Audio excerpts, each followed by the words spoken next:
Welcome back for another episode of Q&A with a psych nurse practitioner. I have a few more questions this week, really good ones as well, especially since we just had 4th of July holiday. So I'll start with those because those were good ones. The first one was, why do family gatherings feel so dysregulating even when you love the people that are there? I think this is great. So sometimes it can just be overstimulating, right? It can be dysregulating because there's so much stuff happening. There's so many dynamics. There's so many things occurring simultaneously that you don't normally deal with on a regular day-to-day basis, right? Sometimes family dynamics can be complex. Sometimes they can be a little draining. Sometimes, we fall back into that role that we took on as we were growing up. Were you the smart kid? Were you the people pleaser? Were you the athletic one? Were you the one that was always helping and always doing? Were you the responsible one?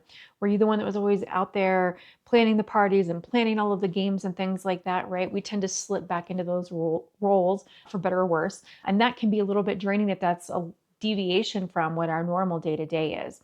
If we're not normally so outgoing and boisterous in our day-to-day life and our day-to-day work, that can, slipping back into that role can be a little dysregulating and draining.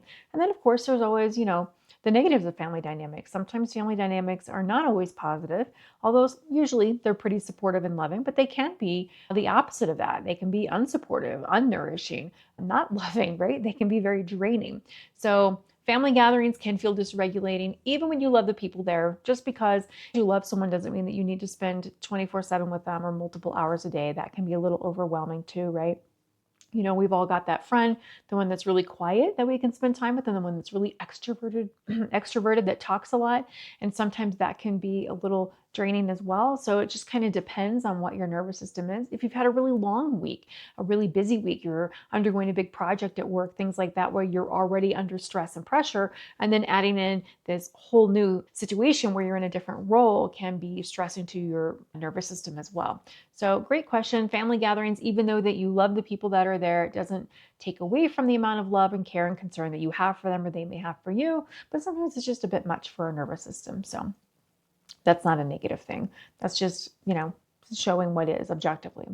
And then the next one was, why does it take me days to recover after a holiday with my family?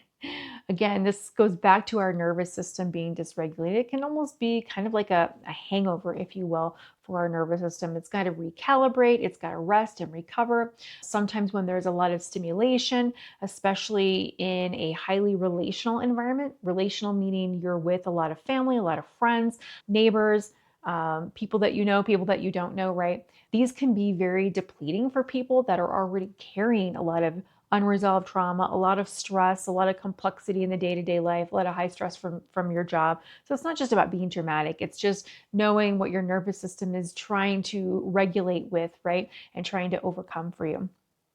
So those were the two I had related to the holiday, which I thought were pretty fitting.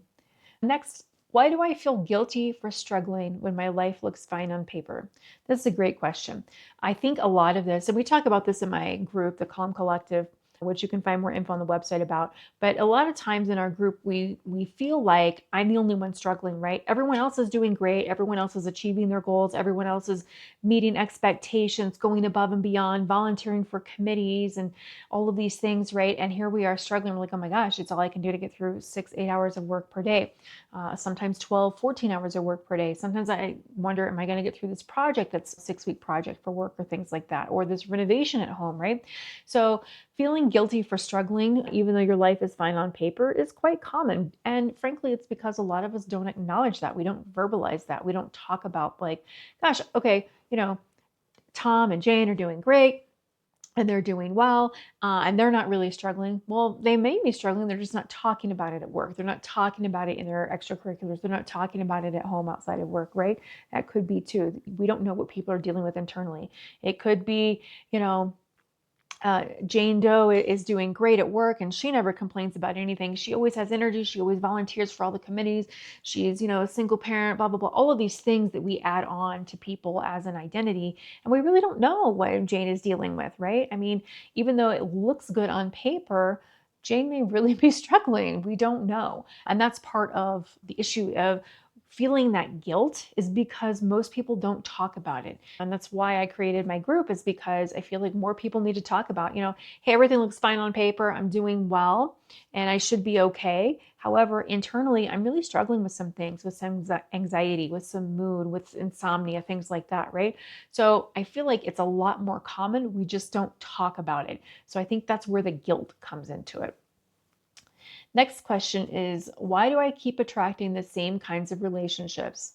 This is a great question. This is one that I struggled with for a long time too. And I don't mean just romantic relationships. I mean friendships, familial relationships, work relationships, coworkers, peers, boss, etc. Those types of relationships can be cyclical too. So last video, I talked about how our nervous system, it can feel unsafe to heal. It can feel unsafe to change, right? Our nervous system is used to a certain amount of stimulation and chaos and drama, right? And so it's used to that, or that certain level of high productivity, high achieving.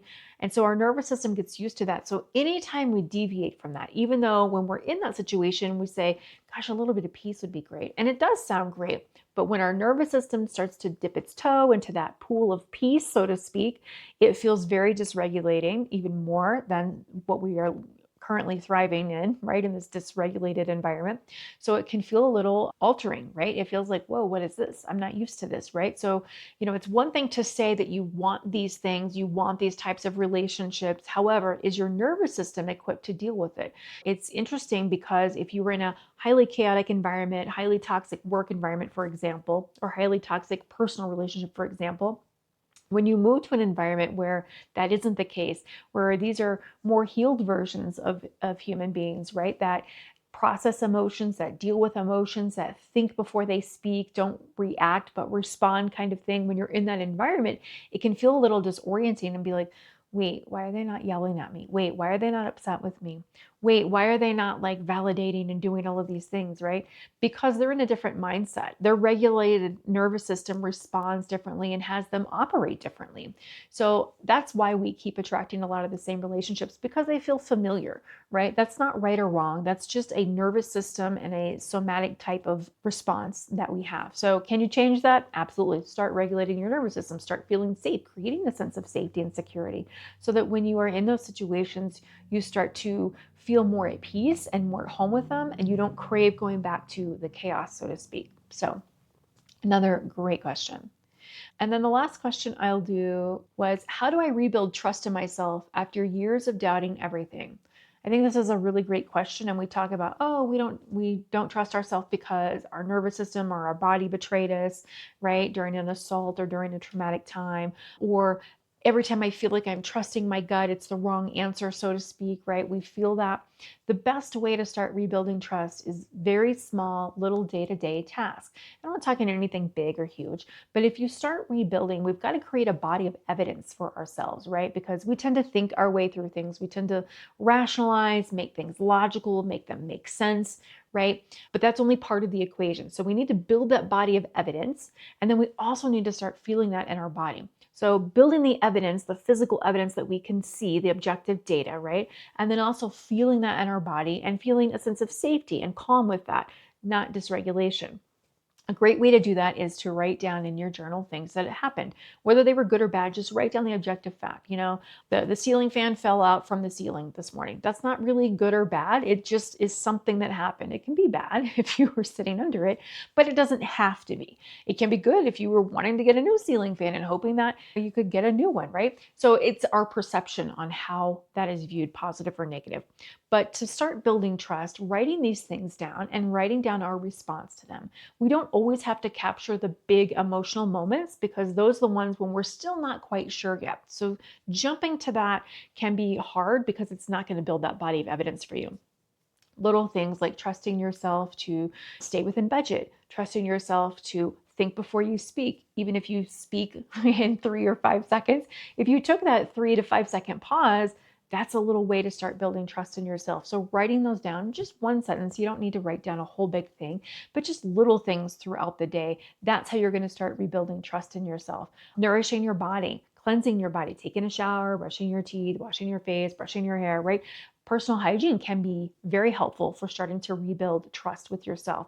Doing things like knowing that you can pay your bills or pay your bills less late than they were, or that you are saving money. Those are some financial ways that you could start to build trust. Doing things around the house, making sure that you do dishes or cook yourself a meal, those types of things can be helpful for that self-nourishing and that day-to-day, see, I can take care of myself.